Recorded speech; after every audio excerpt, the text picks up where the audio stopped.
He is leading the entire Cup Series in laps led. He just won his second points race of the season, and he is already planning his exit. Denny Hamlin is performing at a level most drivers half his age would take right now, and he is actively mapping out when to walk away. That story alone would be enough for today. But NASCAR also dropped a penalty report after Nashville that sent a message to every team in the garage. Two stories, both hit different. Let's get into it. Denny Hamlin went on Sirius XM NASCAR radio this week and reconfirmed what he has been saying for a while now. He plans to step away from full-time Cup Series competition after the 2027 season. That is the timeline. It is not a rumor, not a maybe. He has a contract extension with Joe Gibbs Racing, and he has already decided where it ends. The part that makes this story worth talking about is his current form. 2 Cup victories this season, 3 trips to victory lane if you count the All-Star race. Through the first 14 races, nobody in the series has led more laps, and it's not particularly close. This is not a driver fading into retirement. This is a driver retiring at what might be the peak of his craft. Hamlin has spent over 2 decades at the top of NASCAR without a Cup championship. That absence defines a lot of the public conversation around his legacy. He has the wins, the laps led, the consistent playoff appearances, but no title. For a driver of his caliber, that is the unfinished business that hangs over everything. So when he starts talking about retirement timelines while leading the series in laps led, it forces a real question. Is 2027 actually the right call? Or is he leaving before he gets the one thing that would complete the resume? People inside Joe Gibbs Racing have reportedly been pushing back on this plan. That tells you something. When the organization that employs you is trying to convince you to stay, it means they still believe in what you bring to the table. And watching him race right now, it is genuinely hard to argue otherwise.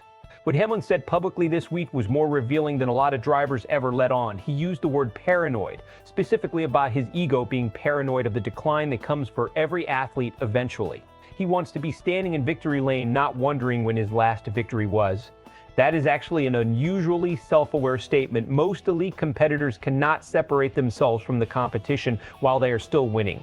The ego that drives them to the top of their sport is the same thing that blinds them to the moment when the edge begins to slip. Hamlin is saying he wants to make the call before the call gets made for him. He drew a contrast with LeBron James, still producing at 41 in the NBA, and made a fair point. In basketball, even the slightly diminished superstar can lean on teammates, adjust his role, and still contribute to a championship run.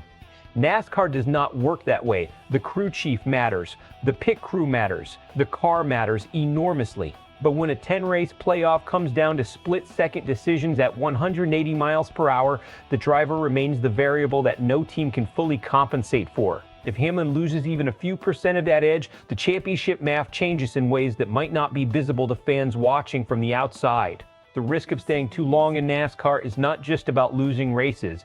It is about going out in a way that clouds everything that came before it. Hamlin is trying to protect a legacy that, championship or not, is already one of the most impressive in the modern era of this sport. The real wild card here is 2027 itself. If he is in championship contention heading into the final stretch of that season, does the plan hold? That is the moment no one can predict right now, including him. The reaction breaks down pretty clearly along 2 lines. Fans who have watched Hamlin his entire career hear this news with a mix of respect and frustration. Respect for the honesty and the self-awareness. Frustration because it feels like a championship window is being voluntarily closed before it is fully shut on its own. The other camp, frankly, appreciates the maturity of it. Sports history is full of examples of legends who stayed too long, who watched their final seasons become a slow-motion farewell tour that diluted everything they built. Hamlin is trying to avoid that story. Whether you agree with the timing or not, the reasoning is hard to dismiss. Hamlin wins his first Cup championship in 2026 or 2027, exits on his own terms with the title finally in hand, and the retirement becomes one of the cleanest endings in the sport's modern history. The plan works exactly the way he drew it up. 2027 arrives, the championship still eludes him, and he walks away with questions hanging in the air about what one more year might have delivered. The self-imposed deadline becomes the thing that defines the legacy more than any of the wins. While the Cup and Xfinity Series came out of Nashville clean, the Truck Series did not. NASCAR issued its post-race penalty report, and Thor Sport Racing took the hit. During Ben Rhodes' race, a wheel separated from the truck, a violation NASCAR treats as a serious safety breach under its current rulebook.